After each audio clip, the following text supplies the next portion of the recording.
vamos conversar hoje sobre estresse oxidativo, entender ou buscar um pouco mais as patologias associadas ao estresse oxidativo, entender como que a suplementação com o ImmunoWhey pode agregar no tratamento de patologias associadas ao estresse oxidativo, bem como no gerenciamento do sistema imunológico, no tratamento das desordens musculares, e a gente vai entender esse universo junto com a suplementação do ImmunoWhey. Bom, eu quero começar essa aula mostrando essa imagem. Essa imagem foi tirada, essa foto foi tirada em Okinawa, onde a gente tem o maior percentual de centenários atualmente no planeta, é em Okinawa. E a gente olhando isso, me faz observar, me faz ir a dieta desses sujeitos que são centenários. Então, quando você olha a base da dieta desses sujeitos, você tem basicamente tubérculos, frutos, vegetais, você tem leguminosas, legumes, você tem proteínas, em especial os peixes, bebida alcoólica muito pouco, e o docinho que eles comem é um docinho feito de batata doce. E aí você olha aqui, uma das coisas que eles fazem diariamente é o consumo de chá de jasmim, exercícios mentais diariamente e exercício físico diariamente. Então são coisas, é a base da dieta de Okinawa. Bom, quando a gente olha essa pirâmide, me faz refletir algumas coisas. Primeiro, você olhar para dados no que tange a capacidade antioxidante ou ao potencial antioxidante dessa dieta. Então a gente observa uma alta quantidade de compostos bioativos na dieta de Okinawa. Quando se diz exercícios mentais, a gente pensa logo em meditação. Isso é um hábito também de Okinawa, colocando que a meditação é reconhecida pela comunidade científica como uma ferramenta para uma vida saudável e cura de doenças. Então, exercício diário, mental, e aí vem outro aspecto desses sujeitos, que é a valorização da saúde muscular. Eles enxergam de fato o exercício físico como algo inerente ao seu cotidiano.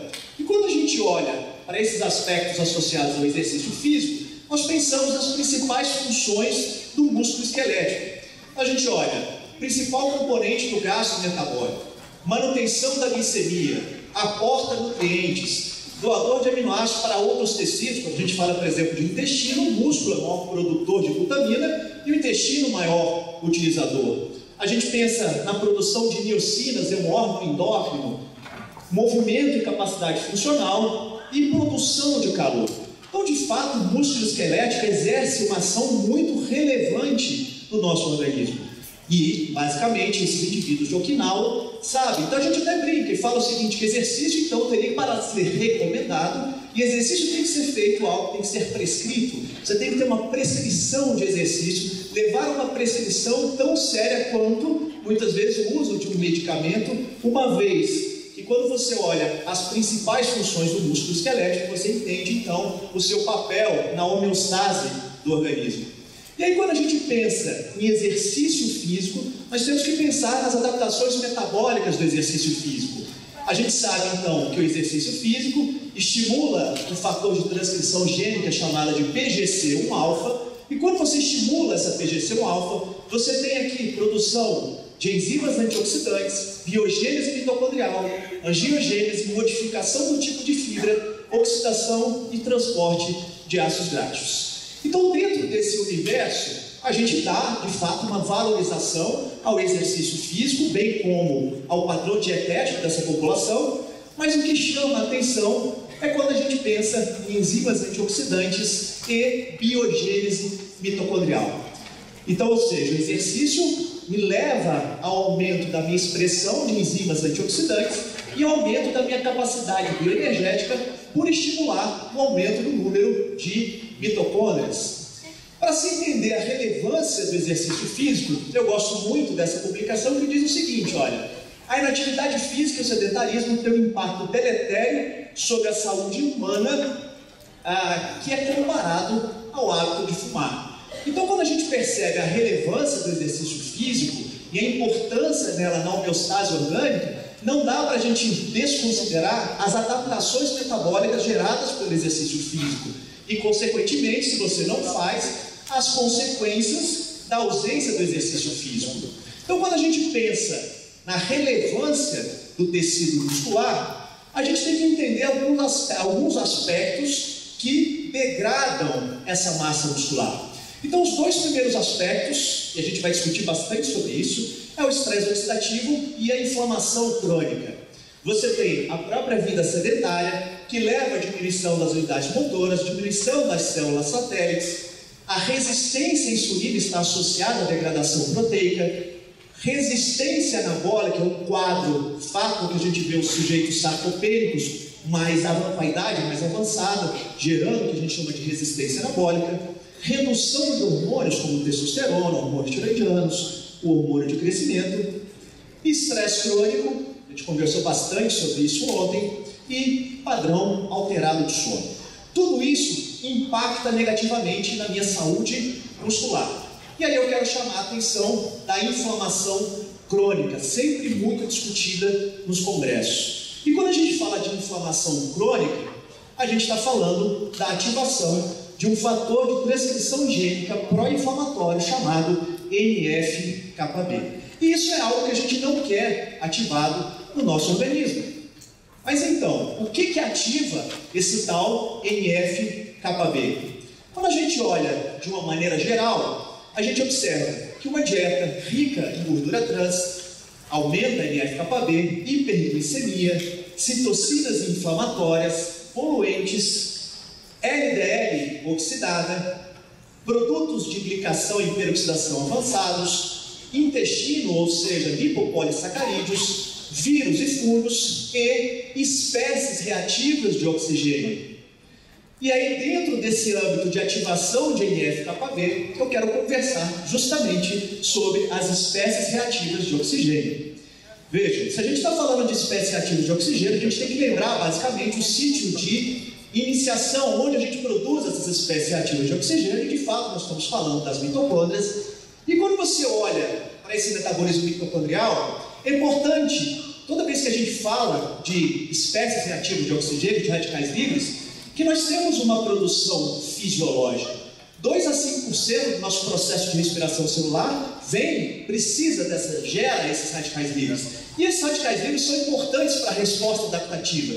Então, os radicais livres são importantes para o nosso metabolismo. O problema é quando a gente tem um desequilíbrio, ou seja, quando eu tenho um aumento do percentual de oxidantes, uma redução da minha capacidade antioxidante, e aí quando a gente fala de redução da capacidade antioxidante, a gente está falando de uma redução das minhas defesas enzimáticas, e aqui é onde a gente vai conversar bastante também, e das minhas defesas não enzimáticas. Quando eu tenho, então, esse desequilíbrio, eu tenho, de fato, o estresse oxidativo, que, por sua vez, leva à lesão dos tecidos e morte celular, e aí você tem a instalação do processo patológico.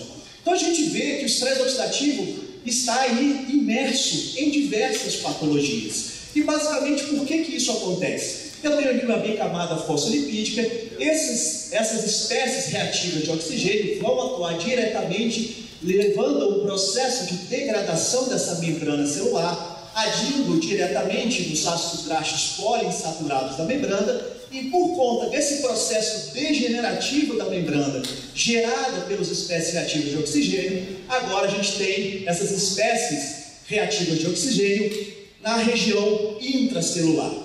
Então, quando a gente olha de uma maneira geral, esse estresse oxidativo celular leva à ruptura de membranas celulares, mutação do DNA, oxidação de lipídios insaturados, formação de produtos de peroxidação, que é o malômio de aldeído, comprometimento dos componentes da matriz extracelular, proteoglicanos, colágeno e elastina. Então, isso aqui é algo que eu não quero, isso aqui é algo inerente a diversas patologias, como a sarcopenia. E aí a gente pensa, por quê? Porque as espécies reativas de oxigênio estimulam NF-κB, que por sua vez leva ao estímulo do sistema ubiquitina-proteossoma, inflamação e bloqueia a miogênese. Consequentemente, se isso ocorre, eu tenho dificuldade de aquisição ou manutenção da massa muscular. Então, o estresse oxidativo está associado à sarcopenia. Quando a gente olha o estresse oxidativo, isso também está associado à aterosclerose. Veja, quando a gente tem, por exemplo, os insultos inflamatórios, você tem monócitos migrando dessa região para a camada íntima do endotélio, e aí nesse momento você tem uma diferenciação de monócitos para macrófagos, e nesse mesmo momento você tem essa LDL também entrando na camada íntima do endotélio. E aí você tem espécies reativas de oxigênio que vão oxidar essa LDL, e aí você vai ter agora uma LDL oxidada. Essa LDL vai ser fagocitada pelo macrófago, esse macrófago vai entrar num processo de apoptose, e aí eu tenho então a formação da placa aterosclerótica, ou seja, o estresse oxidativo está associado à aterosclerose. Quando a gente olha estresse oxidativo, também associado à resistência à insulina. Quando a gente olha a resistência à insulina, é uma alteração na cascata de fosforilação que impede que o GLUT4 seja translocado para a membrana. E quem faz isso são as citocinas inflamatórias. Só que a origem dessas citocinas inflamatórias está nas espécies reativas de oxigênio, que levam à alteração da cascata de fosforilação, e aí você tem o que a gente chama de carbonilação do GLUT4, e esse GLUT4 não transloca para a membrana. Então, estresse oxidativo associado às disglicemias, alterações neurológicas. Quando a gente olha, por exemplo, a ativação do eixo hipotálamico pituitário adrenal induz o estresse oxidativo. E aí a gente olha que o cortisol, nós temos receptores de cortisol lá nas mitocôndrias do neurônio, e aí você tem então nesse momento produção de ATP, e se eu produzo ATP nas mitocôndrias dos neurônios, eu tenho produção de radicais livres. E a capacidade antioxidante de neurônios ela é reduzida, e aí você tem então o estresse oxidativo a nível neuronal. Esse estresse oxidativo a nível neuronal ativa o fator de transcrição pró-inflamatório, NF-κB, que é justamente esse P50 e P65, e a inflamação no parênquima neuronal leva à redução de serotonina, dopamina e fator neurotrófico derivado do cérebro, ou seja, eu perco neuroplasticidade e tenho alteração de neurotransmissores. E se eu tenho alteração de serotonina, consequentemente, eu não faço de forma adequada melatonina. E se eu não faço melatonina de forma adequada, eu não durmo bem. E se eu não durmo bem, a gente sabe que a restrição do sono leva a diversas alterações metabólicas, dentre elas o estresse oxidativo. Então, o estresse oxidativo altera o meu metabolismo cognitivo, que impacta no sono, e o impacto no sono me leva ainda mais estresse oxidativo. Então, a gente vai desenhando a importância de se entender o estresse oxidativo e de como controlar esse estresse oxidativo. Bom, o estresse oxidativo também está associado às doenças ósseas. Quando a gente olha o metabolismo ósseo, você tem aqui em cima, do lado esquerdo do slide, um precursor de osteoclasto, que faz o processo de degradação, e aqui embaixo você tem o osteoblasto. Esse precursor de osteoclasto, ele expressa um ligante, um receptor chamado de Rank. Só que você tem aqui no osteoblasto um ligante de Rank. Só que nós temos a produção da osteoprotogenina, e essa osteoprotogenina se liga no receptor de Rank, não deixando então que a atividade osteoclástica ocorra. O problema é que TNF-alfa estimula esse ligante de Rank, diminui a produção da osteoprotogenina, e aí você tem então agora o Rank se ligando nesse receptor de ligante de Rank, e aí você tem então erosão e perda óssea, ou seja, as espécies reativas de oxigênio estimulam TNF-alfa, que por sua vez levam então à atividade osteoclástica. Então, o estresse oxidativo também está associado à degeneração óssea, ou seja, é um fator de risco para a osteoporose. Então, você tem alteração dos mecanismos de saúde óssea. Estudos mostram também que o estresse oxidativo está associado às desordens cutâneas. Então, você tem diversas patologias de ordem cutânea sendo mediadas pelas espécies reativas de oxigênio. Então, toda vez que você tem desordens cutâneas, há necessidade de se gerenciar as espécies reativas de oxigênio, porque são inerentes à causa do processo. Há alterações também na fertilidade. Espécies reativas de oxigênio, quando eu falo espécie reativa de oxigênio, nós estamos falando do estresse oxidativo. Leva dano aos tecidos e ao DNA, mutagênese, morte celular. Quando a gente olha no gênero masculino, redução da contagem de espermatozoides, redução na motilidade de espermatozoides e aumento de anormalidade de espermatozoides. Quando você pensa no gênero feminino, atraso na concepção, redução na probabilidade de fertilização, redução na função e penetração do óvulo, redução na eficiência de implantação e aumento no risco de perder o embrião implantado. Estresse oxidativo também como causa da infertilidade. Alterações intestinais. A gente sabe da interação das espécies reativas de oxigênio com a integridade da barreira intestinal. As espécies reativas de oxigênio levam ao aumento da permeabilidade intestinal e aí você tem translocação de lipopolissacarídeos. Então começam as desordens intestinais. Essas desordens intestinais vão gerar uma alteração, por exemplo, no meu tecido adiposo, aonde eu tenho os lipopolissacarídeos. Se puder trocar o microfone, por gentileza, que esse aqui está começando a falhar. Você tem os lipopolissacarídeos que vêm do intestino, e aí você tem os monócitos. Nesse momento, a gente sabe que os monócitos expressam um receptor, que é o TLR4, para esses lipopolissacarídeos, que caem na circulação. No tecido adiposo, nós temos uma proteína chamada proteína quimiotática de monócito, que atrai esse monócito ligado aos LPS. Então, agora, dentro do tecido adiposo, se diferenciam em macrófagos, eu tenho um processo de produção de citocinas inflamatórias e espécies reativas de oxigênio, que caem na corrente sanguínea e aumentam ainda mais o processo inflamatório. Então, eu tenho desordens intestinais que impactam diretamente no meu tecido adiposo. E isso no tecido adiposo leva à diferenciação adipocitária e hipertrofia do tecido adiposo. Então, vejam, a gente está observando várias patologias associadas ao estresse oxidativo. Dano mitocondrial. Falamos ontem da importância das mitocôndrias. A proximidade da membrana mitocondrial com as espécies reativas de oxigênio é muito grande, é o sítio de produção. Então você tem dano ao DNA mitocondrial. Alterações hormonais. Mostrei ontem também na aula que o estresse oxidativo e a redução de glutationa reduzida e inflamação diminui a atividade das enzimas que translocam o colesterol para dentro da mitocôndria. Ou seja, se eu tenho estresse oxidativo, a minha síntese de hormônios também está prejudicada. Então não dá para fechar os olhos para os hábitos que levam o nosso organismo a exceder essa produção de espécies reativas de oxigênio. Ou seja, grande parte da causa das alterações patológicas que nós encontramos no consultório vem de hábitos que levam o sujeito a aumentar de forma significativa a produção de espécies reativas de oxigênio. Então fica muito claro que nós precisamos olhar para isso e tentar criar soluções para otimizar ou reduzir ou controlar essa produção excessiva de espécies reativas de oxigênio. E aí a gente tem que fazer o quê? Estimular a produção, estimular a produção de enzimas antioxidantes.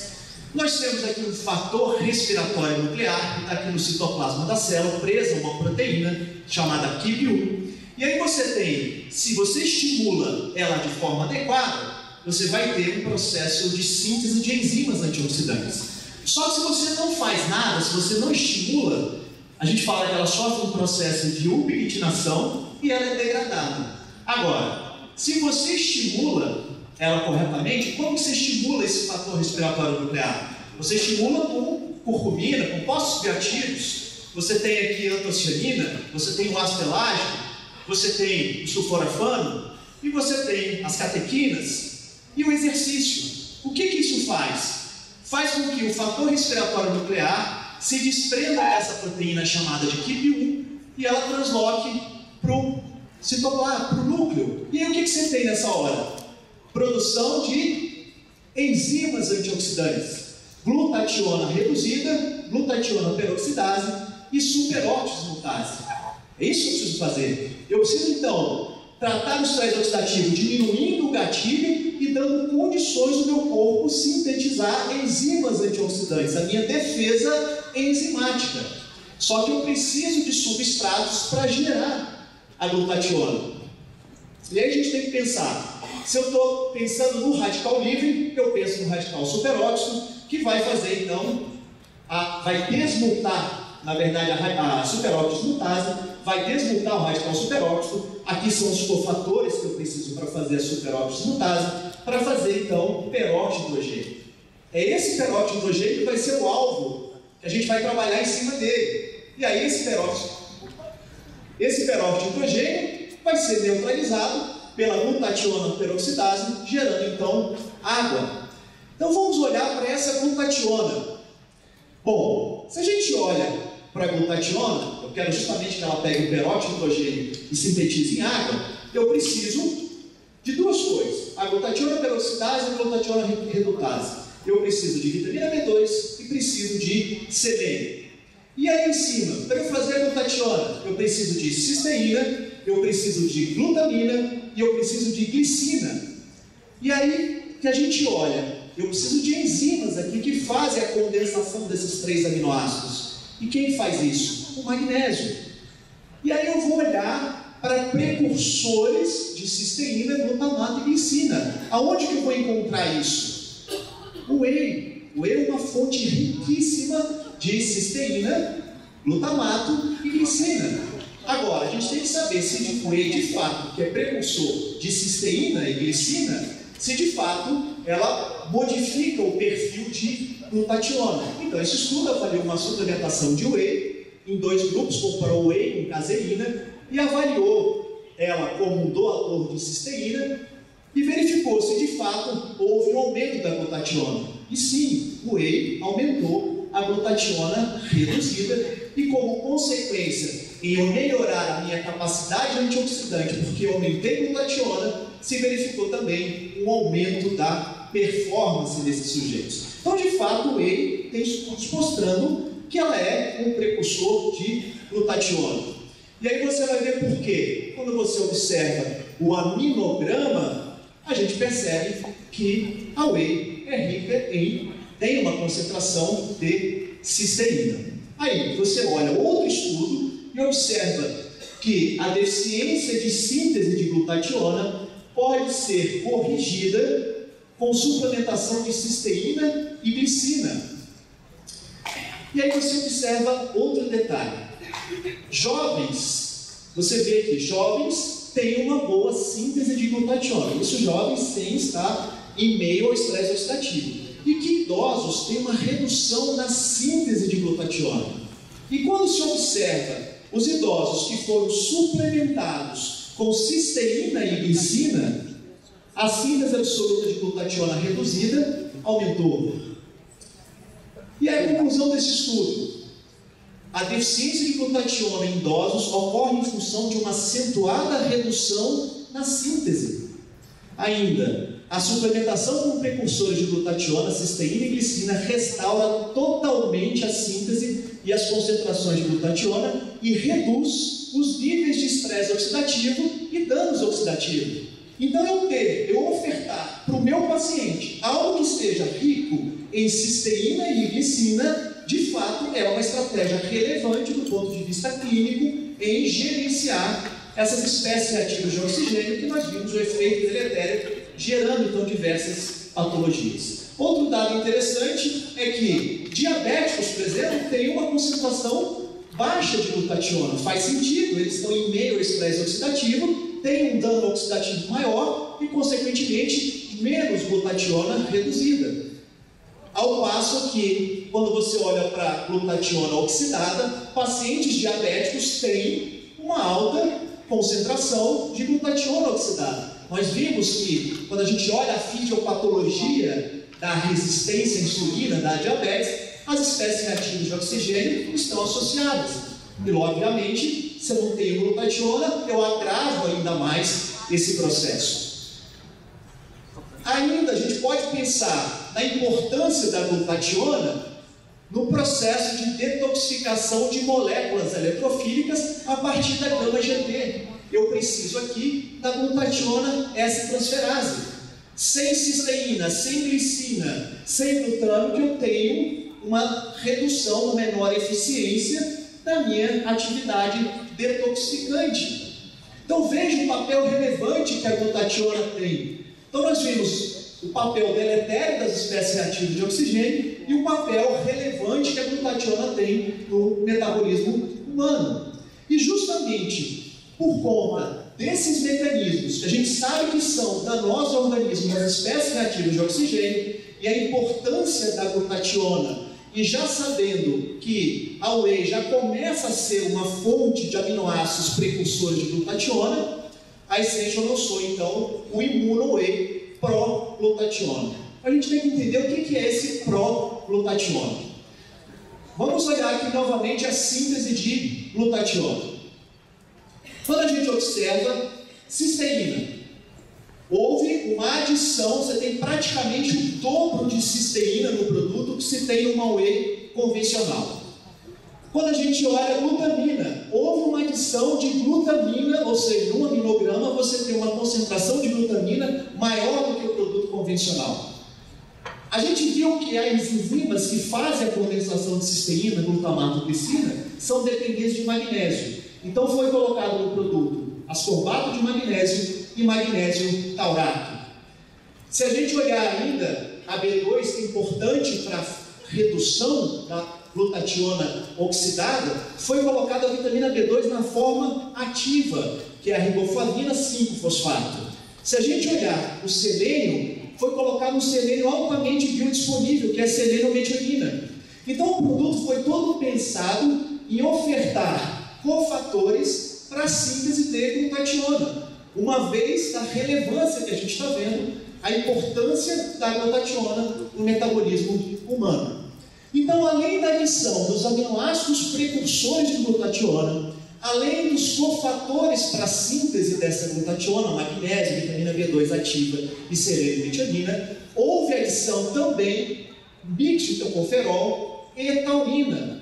Taurina, só para lembrar, a gente sabe o potencial dela antioxidante, participa em processos de detoxificação, é um GABA mimético e é um cofator mitocondrial. A gente sabe, por exemplo, que em sujeitos jovens a gente tem uma alta concentração de taurina nas mitocôndrias e idosos têm baixa titulação de taurina nas mitocôndrias. Agora, além de ter sido adicionado tudo que é precursor de glutationa, foi adicionado as beta-glucanas de levedura. Então, por isso que o produto chama Immuno-Whey Pro-Glutationa. Claro que quando você melhora o seu perfil antioxidante, você já melhora o seu sistema imunológico. Mas a adição das beta-glucanas de levedura, porque elas são imunoestimulantes. Você tem uma imunoestimulação com as beta-glucanas. Mas vamos olhar isso então, se de fato a gente tem referências para justificar isso. Então, estudo duplo cego, randomizado e controlado por placebo, submeteu os sujeitos a exercício e exercícios mais beta-glucanas e avaliaram a sustentação ou a manutenção das concentrações de IgA. E quando a gente fala de imunoestimulante em relação a beta-glucana, a gente está falando de imunoestimulação em mucosas. E aí você observa em azul que os indivíduos que foram submetidos ao estresse, ao exercício e usaram as beta-glucanas não tiveram redução na concentração de IgA. Já os indivíduos aqui que fizeram exercício sem as beta-glucanas tiveram redução na concentração de IgA. Então, dentro dessa perspectiva, a estabilização dos níveis de IgA representa um efeito extremamente positivo nas beta-glucanas. Então, começa na ação diretamente da IgA. Outro aspecto importante: pegaram 77 sujeitos entre 25 e 70 anos, dividiram em dois grupos, grupo beta-glucana e grupo placebo, e avaliaram a percepção de estresse desses sujeitos. E nós já vimos as consequências do estresse crônico. Dividiram isso em leve, moderado, severo e muito severo, os dois grupos. Muito bem. E avaliaram a concentração de células natural killer e interleucina 10, que é uma citocina anti-inflamatória. E viram o seguinte: pacientes extremamente estressados têm imunossupressão. Você vê uma redução drástica aqui das células natural killer. E quando suplementados com beta-glucana de levedura, houve uma restauração nas concentrações das células natural killer. Ainda, olhando para a interleucina 10, observe-se que pacientes submetidos ao estresse severo teriam uma redução significativa de interleucina 10. E aí, quando se tem a suplementação de beta-glucana de levedura, há uma restauração da concentração de interleucina 10. Então a gente entende que as beta-glucanas são imunoestimulantes. Então nós temos no produto algo que gerencia a produção ou controla, nos auxilia no controle das espécies reativas de oxigênio, no tratamento intestinal, bem como na restauração de célula do sistema imunológico. Por isso o nome, então, imuno-whey-pro-glutationa. E aí eu posso estender ainda para os benefícios da proteína do soro do leite, uso clínico, porque sabe-se muito da sua aplicação em saúde muscular. Então a gente não precisa nem puxar para o raciocínio da importância dos peptídeos do whey quando a gente fala na restauração da massa muscular, na síntese proteica, no tratamento de um sujeito sarcopênico. E aí a gente olha, pensando nos aspectos clínicos, glutamina e whey melhoram a permeabilidade intestinal. Tudo bem, glutamina a gente já sabe, 10 gramas de glutamina diminuíram a permeabilidade intestinal. Mas o estudo foi feito também com whey. 10 gramas de whey reduz a permeabilidade intestinal. Então veja, a gente está falando desde glutationa, falamos de beta-glucana de levedura, agora estamos mostrando os aspectos clínicos dos peptídeos de whey. Quando a gente olha essa relação do whey com saúde gastrointestinal, a gente sabe que via IGF-1, crescimento e reparo de células intestinais, via TGF-beta, maturação e integridade intestinal, via lactoferricina, que é uma derivação da lactoferrina, proteção contra patógenos.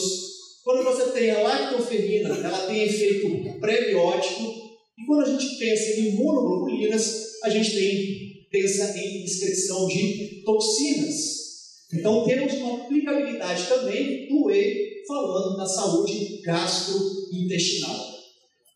Podemos olhar também em relação ao perfil de hormônios intestinais. Os aminoácidos e peptídeos bioativos do whey estimulam GLP-1, GIP, GPYY, policisteína e reduzem a atividade de grelina. Só que do outro lado, a gente tem a dipeptilpeptidase 4, que degrada as incretinas. Então, quanto mais DPP-4 eu tenho, mais degradação de incretinas eu tenho, ou seja, eu perco o benefício das incretinas. E esse estudo coloca que os peptídeos do whey bloqueiam ou reduzem a atividade da DPP-4. E se eu tenho, então, mais incretinas porque eu estou estimulando e porque eu estou inibindo a DPP-4, eu tenho, então, o aumento da saciedade e a redução do apetite. Ainda o GLP-1, que está extremamente estimulada pelos peptídeos do whey, tem uma ação inibitória do glucagon e diminuindo, então, a exportação hepática de glicose para a corrente sanguínea, o que é ótimo num paciente que tem disglicemia, além de tratar a própria espécie reativa de oxigênio. E talvez a pergunta de todo mundo seja: e a insulina? Será que eu tenho que me preocupar? Você está falando de usar o whey em pacientes que têm resistência à insulina, porque o whey tem um perfil insulinêmico. Então vamos olhar os estudos que mostram o uso de whey em pacientes com resistência à insulina.